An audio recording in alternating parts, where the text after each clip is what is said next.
দল, বড় দল হন আর যাই হন, এটা তো বলতেই হবে যে ওদের নেতৃত্বে, ওদের আত্মত্যাগের বিনিময়ে আমরা স্বৈরাচার থেকে মুক্ত হয়েছি। এটা বিএনপি অস্বীকার করতে বিএনপির কোন জায়গায় মানে কষ্টটা হচ্ছে? কালকে আমি দেখলাম বিএনপির সিনিয়র লিডাররা সব বসে বসে দুজন ছাত্র কেন উপদেষ্টা হয়েছেন সেটা নিয়ে বিরাট বক্তৃতা দিতে। ইজ ইট ফেয়ার সাদাত ভাই? আসলে ব্যাপারটা হচ্ছে কি, আপনি আমাদের সমাজটা এমন হয়ে গেছে, ধরেন আমরা সবাই মিলে আন্দোলনগুলো করেছি। আচ্ছা ধরেন এই যে সমস্ত রাজনৈতিক দল গত 16 বছর আন্দোলন করেছে, তাদের আত্মত্যাগে অনেক মানুষ গুম হয়েছে, গুপ্ত হত্যার শিকার হয়েছে, বিচার বহির্ভূত হত্যা হয়েছে, নির্যাতন হয়েছে, মামলা হয়েছে, হামলা হয়েছে, ঘরবাড়ি ধ্বংস করে দিয়েছে, দোকানপাট ব্যবসা বাণিজ্য সব ধ্বংস হয়ে গেছে, পার্সোনাল লাইফ ধ্বংস হয়ে গেছে। এর মধ্যে 24শে জুলাই অগাস্টে ছাত্ররা অকাতরে প্রাণ দিয়েছে, শ্রমিক জনতা রাজনীতিবিদ সবাই সেখানে রাজপথে আন্দোলন করেছে। আলটিমেটলি গিয়ে আপনি দেখুন যে আন্দোলনটা ছাত্ররা এই যে জুলাই অগাস্ট, আমি যদি বলি যে মে জুন জুলাই, আজকে ধরেন 1 বছরও হয়নি, কিন্তু 1 বছরের মধ্যে কিন্তু ঐক্যবদ্ধতার জায়গা থেকে অনেক দূরে সরে এসেছে। এটার মূল কারণ হচ্ছে যখন আপনি একটা সরকার গঠন করেছেন এবং সরকারের মধ্যে যখন আপনারা ঢুকে গেছেন, সেখানে যখন দুর্নীতিটা যখন প্রাধান্য পায়, আলটিমেটলি গিয়ে দেখুন যে এই 1 বছরের মধ্যে কিন্তু এনসিপি গঠিত হয়েছে ঠিক, কিন্তু এনসিপির কোনো মুভমেন্টে কি সাধারণ ছাত্ররা কিন্তু আসছে কিনা এটাও তো দেখতে হবে।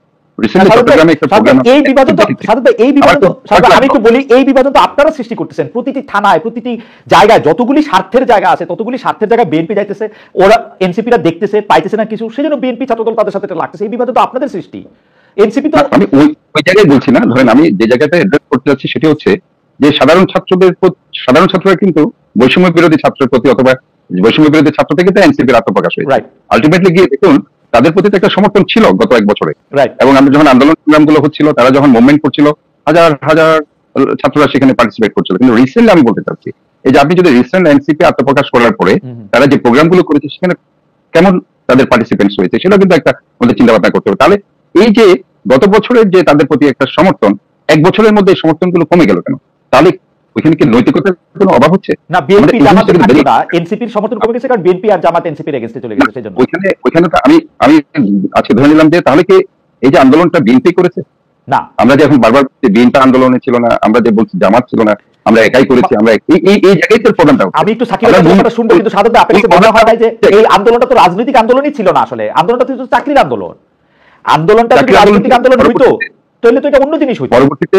পরবর্তীতে রাজপথে যখন সবাই আসলো এবং সাইদ মারা গেল, আমাদের ওয়াসিম মারা গেল, এইভাবে যখন মারা যেতে থাকলো, শহীদ হতে থাকলো, আলটিমেটলি তো রাজনীতিটা বৈষম্য নিয়ে রাজনীতি থাকলো না, আন্দোলন ছিল না। এটা তখন সরকার প্রথমে আন্দোলনের দিকে তখন আমরা প্রতিবাদ করি, সবাই প্রতিবাদ করছি কারণ সেটা শেখ হাসিনার অন্যায়, কিন্তু লক্ষ্য আন্দোলনের লক্ষ্য অন্যায়। এবং তখন আপনি শেষের দিকে তো সেটা বৈষম্য বিরোধী আন্দোলন ছিল না, সেই শেষ পর্যন্ত সেটা কি শেখ হাসিনা পতনের আন্দোলনে চলে গেল।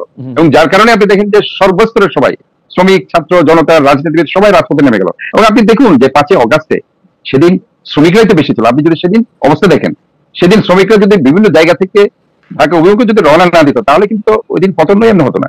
আমি যে কথাটা বলছিলাম যে কি এমন একটা হয়েছে যে মাত্র 7-8-9 মাসের মধ্যে ছাত্ররা তাদের জনপ্রিয়তা হারালো, এটা তো আমাদেরকে চিন্তা করতে হবে। আজকে যে এই যে মুভমেন্টটা দেখুন, আজকে ইশরাক একটা মুভমেন্ট করেছে, এনসিপিও কিন্তু পাল্টা একটা মুভমেন্ট দিচ্ছে, আপনি দেখেছেন। সেই আপনার নির্বাচন কমিশনকে তারা বলেছে সেটা বিতর্কিত, কিন্তু সেটাকে কি তারা তো সেই পরিমাণ জনসমাগম করতে পারেনি। তাহলে কেন করতে পারেনি সেটাও তো তাদেরকে চিন্তা করতে হবে। আজকে তারা যে একটা রায়টা হয়েছে, একটা তারা রায়টা তারা দিতে বাধ্য হয়েছে। সরকার তো ফার্স্ট অফ অল তারা চিন্তা করেছে যে এই রায়টা তারা দিবে না, তারা ইশরাকের বিরুদ্ধে দিবে, কিন্তু আলটিমেটলি গিয়ে জনগণের প্রেসারে তো এই রায়টা তো তাদের দিতে হয়েছে। কাজে আমি যে কথাটা বলছি সেই কথাটি হচ্ছে এতদিন তো তারা মব কালচার করে তাদের ইচ্ছা মতো তাদের যেটা এস্টাবলিশ করতে চেয়েছে, ইভেন বিয়ে বাড়িতে থেকেও তো আওয়ামী লীগের সাধারণ জনগণকে তারা গ্রেপ্তার করেছে। আজকে তারা ওই জিনিসটাতে গ্রেপ্তার হচ্ছে কেন? তাহলে জনগণ তাদের কাছে আমি একটা সরল প্রশ্ন করি, এই মবদের কারা বড় মব, মানে এনসিপি বড় মব নাকি বিএনপি বড় মব, এরকম কি একটা মানে পরীক্ষা চলতেছে? এখন বিএনপি চাইলে এনসিপি অভিযোগ করছে যে বিএনপি মব করে আজকে হাইকোর্টের রায় পাল্টাই দিচ্ছে। না, ব্যাপারটা হচ্ছে কি, আপনি যখন সত্তর এই যে নাকি পাটোয়ারিরা যখন একজন 70-75-78 বছরের একজন সম্মানিত উপদেষ্টা যাদেরকে আমরা স্যার বলি, তাদেরকে যখন ভাই বলে অথবা তাদের অমুক ভাই তমুক ভাই বলে, সেটা পারসেপশন আমি নিজে বুঝতে পারি।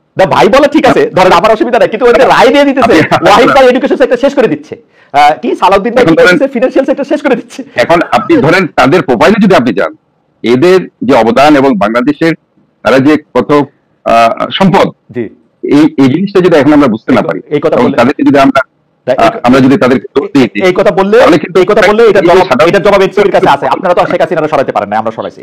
হাই বা সাদতে আসতেছি আপনার কাছে, আমি একটু সাকিবের কাছে প্রশ্নটা করি। সাকিব ভাই, শ্রমিকদের প্রতিনিধি না নিয়া, অন্যদের প্রতিনিধি না নিয়ে আপনিও যখনই সরকার গঠিত হয়, যখনই সরকারের কাঠামোটা কিরকম হবে, আপনিও তার মধ্যে থেকে ক্যান্টনমেন্টে আপনাদের সঙ্গে যে জেনারেলদের আলোচনা হয়েছিল, সেই জেনারেলদের আলোচনায় আপনিও ছিলেন, আপনি অংশগ্রহণ করেছেন। এইটার কারণটা কি আসলে, মানে কেন এই অভ্যুত্থানের নেতৃত্ব দানকারী শক্তি হিসাবে এই যাদেরকে আমরা বৈষম্য বিরোধী ছাত্র আন্দোলন বলতেছি তাদেরকে আপনারা সামনে নিয়ে আসলেন, বা আমরা সবাই সামনে নিয়ে আসলাম, আমরা ওয়েলকাম করলাম। আমি এখানে আপনারা বলতে আমি ইনক্লুডেড, সাকিব আপনার সঙ্গে আমার অনেকবার কথা হয়েছে, আপনি যেটা বলছেন, যেটা করছেন, এটার মধ্যে সম্পূর্ণভাবে আমার মানে অংশগ্রহণই ছিল, যদি আমি সেভাবে বলি।